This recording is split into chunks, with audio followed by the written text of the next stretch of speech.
Ekmek banarsan çok lezzetli oluyormuş. Sırf bunu dene. Ekmek banarsan çok lezzetli oluyormuş. Sırf bunu dene. Ekmek banarsan çok lezzetli oluyormuş. Sırf bunu dene. Ekmek banarsan çok lezzetli oluyormuş. Sırf bunu dene. Şunlayı lot bizi koştun asran abgem ki. Banarsan çok lezzetli oluyormuş.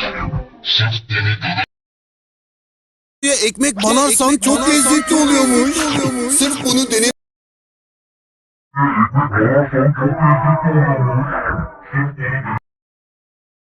Ekmek banarsan çok lezzetli oluyormuş. Sırf bunu dene. Ekmek banarsan çok lezzetli oluyormuş. Sırf bunu dene. Ekmek banarsan çok lezzetli oluyormuş. Sırf bunu dene. Ekmek banarsan çok lezzetli oluyormuş. Sırf bunu dene. Ekmek banarsan çok lezzetli oluyormuş. Sırf bunu dene. Ekmek banarsan çok lezzetli oluyormuş. Sırf bunu dene. Ekmek banarsan çok lezzetli oluyormuş. Ekmek banarsan çok lezzetli oluyormuş. Sırf bunu dene.